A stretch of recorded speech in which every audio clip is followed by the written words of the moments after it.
Benjamin Netanyahu, you must have heard me, boy. Netanyahu says, you just wait. You just wait. Israel has responded to the response of Iran in a very measured attack, apparently they're saying.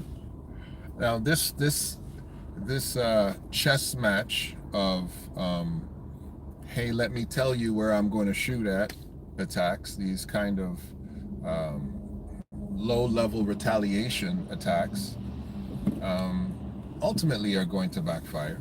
You don't throw 350 drones and 20 ballistic missiles at me and say that's my minimum attack. Well, this is exactly what the Iranian foreign minister has said.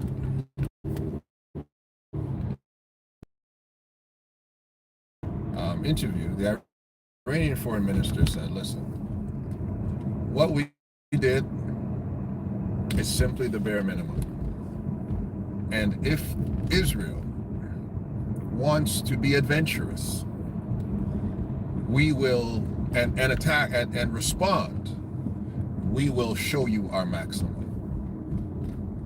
Now she kind of asked him that question a whole different type of way. What does that mean? You said that you didn't attack economic targets, you didn't attack civilian targets, you just attacked 2 military targets. Does that mean now that you will be attacking civilians? Does that mean that you will be attacking economic targets?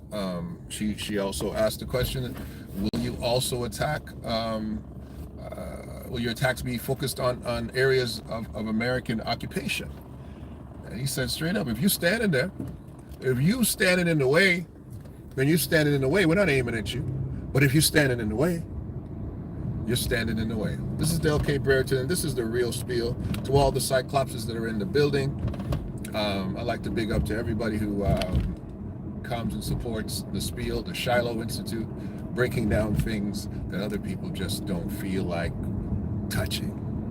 But I touch it. Okay? And this is what I believe. This is what I believe, and if you hang on with me, is that Miss Ann? Good to see you, Miss Ann. If you hang on with me for a while, we're going to take a tour in international politics. Let's take a tour in international politics. International politics is fantastic for posturing, especially Middle East politics. What I have observed in recent times, with the equitableness of allowing both sides to be heard, is that some of these nations are very meticulous in making sure that they that they fight fair. It's very interesting to me that the Iranian side of things has said, listen, according to the Geneva Convention, we have responded as we are supposed to respond when we are attacked. The funny part, though, about both sides of this coin, Iran and Israel, is this. When you throw bombs at each other, doesn't it mean that you're at war? But nobody wants to say that. Nobody wants to say, we declare war on you. Isn't it interesting that nobody wants to step up and say, hey, we've declared war on you. This is war. They say, we shot at you, you shot at us. You better leave it there. You better stop right there. Don't take a step further. But no, you're at war. Israel killed 7 people when they attacked the consulate. They killed 7 leaders, 7 people. That's what the Iranian foreign minister said. And there could have been more. He identified that there are 7 military leaders that were killed. Excuse me. That sounds like war to me. That sounds like war to me. So now we have these folks that are just figuring out, well, how do we unwind this? And this is where it's come to now. Foreign politics does a very good job of saying, this is what we're going to do. This is how we're going to do it. Also, we've seen very recently that these nations are very good at killing each other, very good at blowing each other up, very good at exercising the power of their military and their military defenses. But they are horrible at the diplomacy of unwinding these things. They don't know what to do to stop, because when it gets right down to it, a schoolyard brawl is about pride. You got two bullies with relatively equal muscle power, and that's debatable when it comes to Iran and Israel. Many people are saying that Iran does not have the wherewithal to actually fight against Israel. That they have a very weak, air force. They don't have the ground forces. They don't have the capability to do so. I don't know about all that. When you pull all their proxies together, Hezbollah, Hamas, and whoever else, I don't know about that. I don't know about that assessment. I think that assessment is interesting.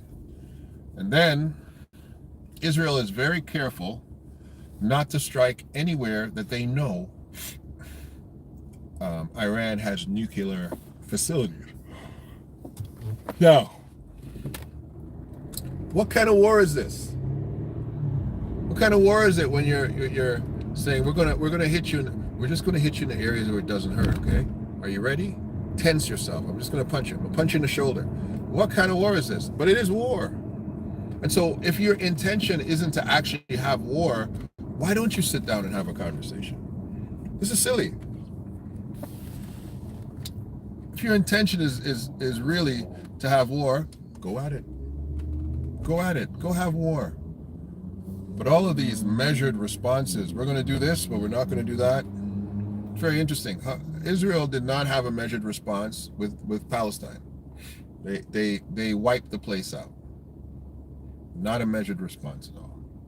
Some people say, oh no, they dropped flyers and told people that they were going to bomb certain areas. They let people know in advance. Garbage. It wasn't a measured response. They wiped the place out. It's genocide over there. They've decimated the place. It's not livable. It's not inhabitable. There's no timeline for those people to ever return. It's a wipeout in that area.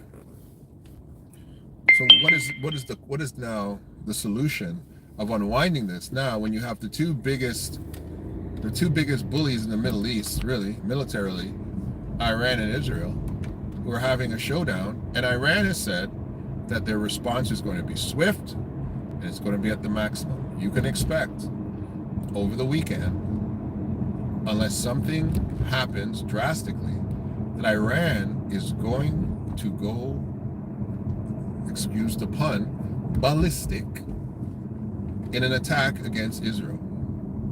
If the foreign minister wasn't just whistling Dixie, he says that they've already chosen the targets. So that the response is already pre-prepared. Somebody's just going to push the button. But they said that they will respond with a maximum amount of force if they are bombed, if they are attacked. Israel sent fighter jets. They didn't send drones. When you think about it, Iran sent drones. You could see drones coming a mile away. Israel didn't do that. Fighter jets with missiles. Right? Fighter jets can show up in minutes. Drones take a long time to get to you. Fighter jets, they're in your airspace in minutes. Bam, they release their load. Bam, they're back home. Right? It's not a joke when they send fighter jets. You know that those missiles are coming fast. Right? I guess ballistic missiles don't go as fast as fighter jets either. And I guess fighter jets have the capacity to maybe mask their signature for a period of time because they get there pretty doggone quickly. But regardless, that was definitely a greater response than Iran's response. So Iran's coming now saying, okay, you want to play with me, Netanyahu? Let's play, baby. They see Netanyahu as a warmonger. I think that allegation is pretty right on. Netanyahu likes war. He likes war, and they know he likes war. They know he's not joking around with war. I think Netanyahu now is playing he's playing politics big because he's saying to America, oh, we're going to strike back. If you guys choose to be with us or not, it's up to you, but we're striking back. We're not sitting on this one. And if NATO, if you guys are who you said you were, whatever they respond with, you guys need to be here to help us. And I understand that America helped them out with shooting down 90, or helping them shoot down 99%, as it said from their side. Iran said it was a successful attack. America said it was embarrassing. It was so unsuccessful.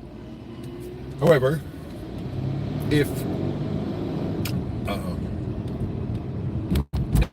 Iran does what they said, well, they're going to need a whole lot of help, because it was 350 before. And if that was the minimum, and apparently, I don't know how people have these numbers. I don't know. I just hear what I hear and I repeat it. Iran has 3,000 ballistic missiles, of which they've only released 10% of them. Who knows? I don't know how people get these numbers. Who's sitting underground in Iran counting ballistic missiles for them? Like, I don't know. How do people make this stuff up? Oh, Iran doesn't have that many ballistic missiles. How do you know? Like, do you have their receipt from Walmart? Like, I don't understand how these news people,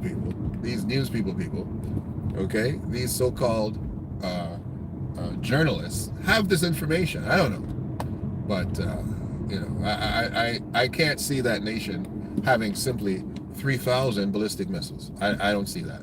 Israel was launching 3,000s a week on Palestine, thousands a week. I think they lost 4,000 in a week on Palestine. So you're telling me that Iran has 1 week of missiles? Like, I don't think so, buddy. I don't think so.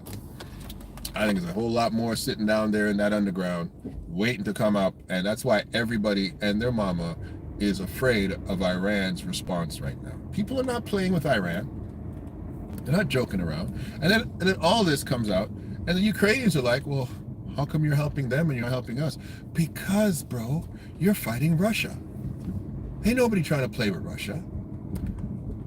Zelensky has walked into every nation, every NATO nation, and walked away with $1 billion, bro. Like, nobody's coming there to push Putin in his chest. And you guys are having a war against your own family. Ukrainians and the Russians, those people are so close together, you don't even know. I don't know if DNA can tell them apart. These are not the same people fighting. Y'all are having a family feud. This is not a family feud with Iran and Israel. And ain't nobody coming there to bother Putin. All they're gonna do is give Zelensky money and say, hey, bro, we're gonna give you some money. You go fight that battle yourself, because we don't want to upset Vladimir. That's a whole different kit and caboodle over there going. Let me see what you got to say. Been meaning to ask you, what do you think of all these nations being under the influence that they can force the hand of God to send the Messiah, and the strange alliance of Zionists and evangelicals? That's a fantastic question. That's right in my wheelhouse. I love that question. Thank you very much for letting me have something to talk about that I actually want to talk about. First and foremost, there's a reason that these Zionists, and I will typify your commentary, white evangelicals have this affinity to each other. It is the great white Messiah syndrome of both the European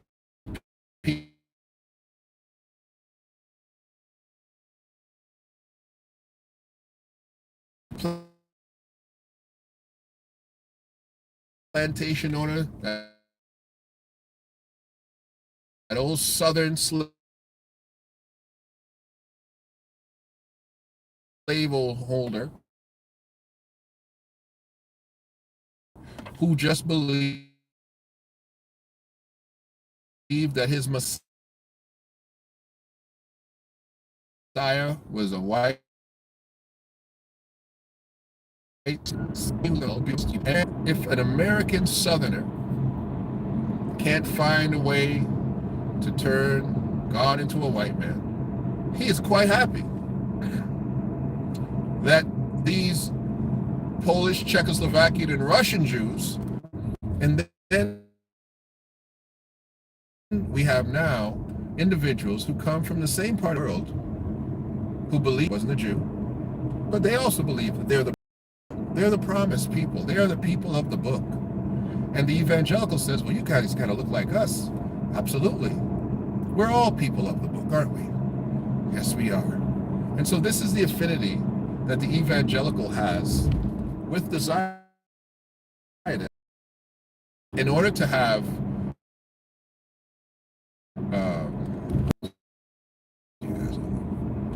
you guys got our music, you got our you got our hair, you got the ladies got our y'all, we ain't enemies anymore. We're spare parts maybe, but we're not enemies. No. The enemy, the true enemy, started. He was a communist first, right? The communist was an enemy, and after the communist was the enemy to, again, democracy and good old-fashioned white nationalism. Your enemy became the Muslims, right? And then you realize, well, it's not only a Muslim thing. And then you kind of categorized it with other actors and terrorists. And so it's the individuals who are simply non-Jewish.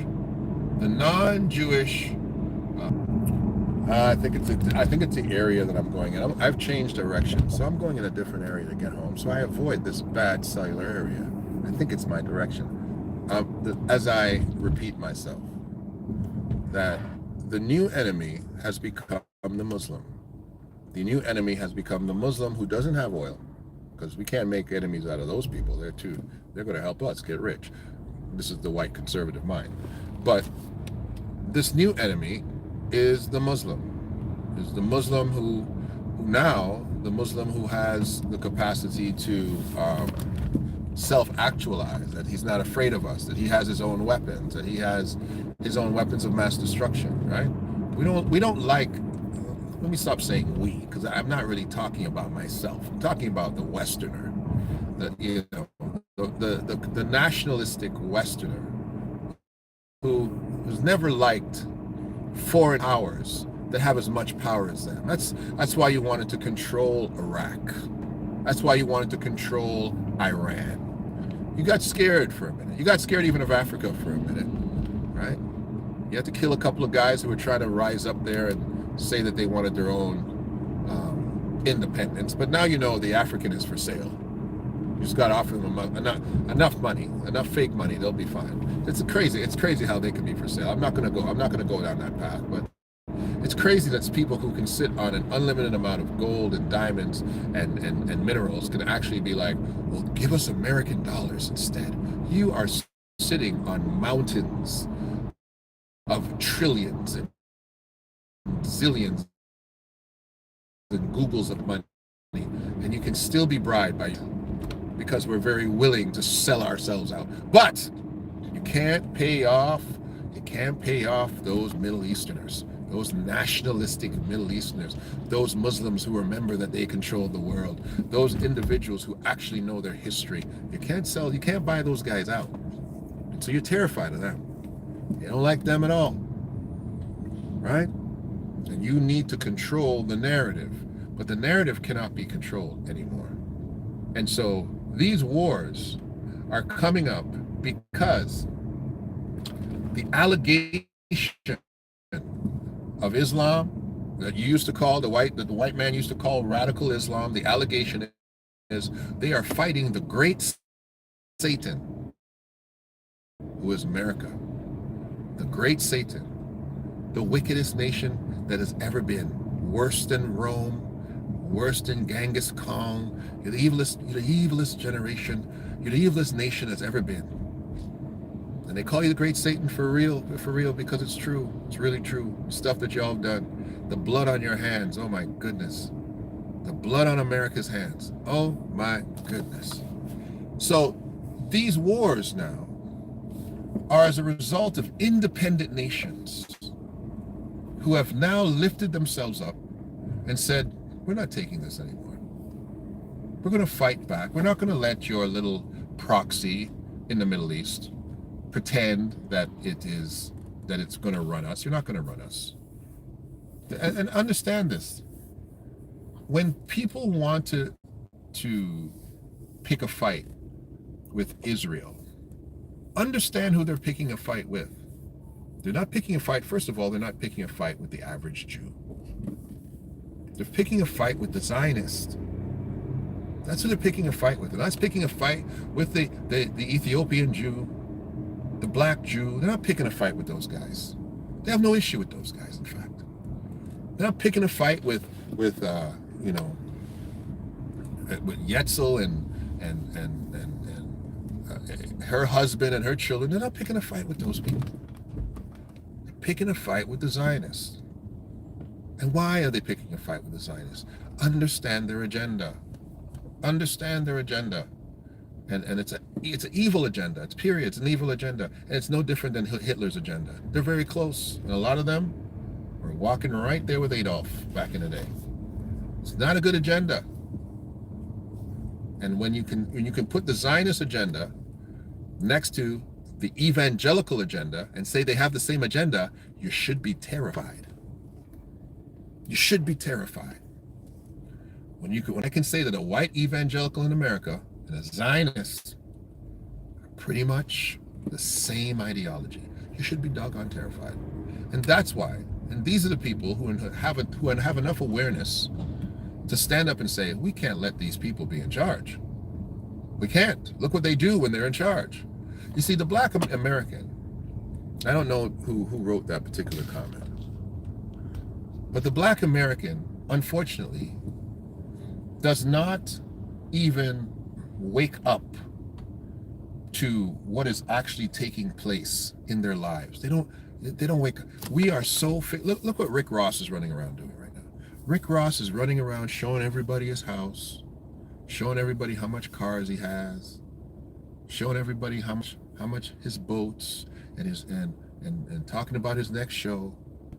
You guys are so caught up with the distraction techniques that have been given to you via slavery that you don't even know what's going on in the doggone world right now. Right? That's the problem with most of the African American and African North Americans. Where you're either so stuck in abject poverty that you can't even look up enough to figure out, yo, bro, the world's falling apart in front of me. You don't have time because you're busting your behind to just stay alive. Or you are part of the distraction circus meant to distract us so that we can't look, we don't look at our own misery and want to kill ourselves. So you've got your rappers, you've got your entertainers, you've got your basketball players who are so rich. And all we do is we think about being them, but we don't realize that the world is falling apart right before our eyes because we're so fascinated with shiny things. And then we don't understand what's happening. Can't sit still and listen. I'm so sorry. I'm sorry. I don't know where I chipped out. I hope the replay is clear, that you can see the replay without all of these stops. I pay a lot of money for good Wi-Fi. I pay a lot of money, Bell. I pay a lot of money for this good Wi-Fi. Anyway, where was I before you guys chipped out? I want us to understand that we are in the place now where all of these actors have reached the place where they don't want to go. None of these people really want to die. No. That's why they've developed this level of technology to kill civilians, to kill people that they don't respect or they don't care about, right? Sure, they got to throw a couple of good old boys out there with boots on the ground. But now, once you wake up a nuclear giant, once you wake up a nuclear nation, Everybody says, wait a minute, we don't want to die. People don't want buildings blowing up in Tel Aviv. They don't want nuclear holocaust in Manhattan. They don't. And everybody says, wait a minute, hold on a second. We woke up a nuclear person. This is a nuclear nation. These are people with real power now. We gotta be careful because these people don't want to die. Old Biden don't want to die. Netanyahu might, but the rest of the civilized world, they're not in it like that.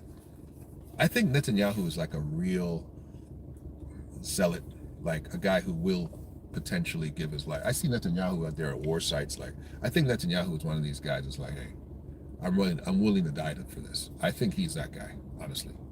No, that's not even any shade. I think him as a leader, he's one of those guys that's like, I really lay my life down for this. I don't know him like that, but he gives that off to me. I don't think anybody else out there is like that. I don't think they're like that in Iran. I don't think they're like that in Russia. I know Putin ain't trying to die anytime soon. I don't think Biden's trying to die anytime soon either. I know Trump ain't like that either. Nobody really wants to die. And so when you start now playing chicken with a nuclear nation, now you're really messing around with stuff. And I really think that's where people are. I think people are at a place where it's like, okay, this is Iran, and they got nukes, and we need to stop playing. And this is where I think we are now. I think we're at the place where all of the behaviors have to de-escalate. Iran is going to strike back, though. And I think even Iran is going to say, how do we strike back? Because we don't want to strike back too hard because we don't want to die. But I answered your question. I believe I answered your question.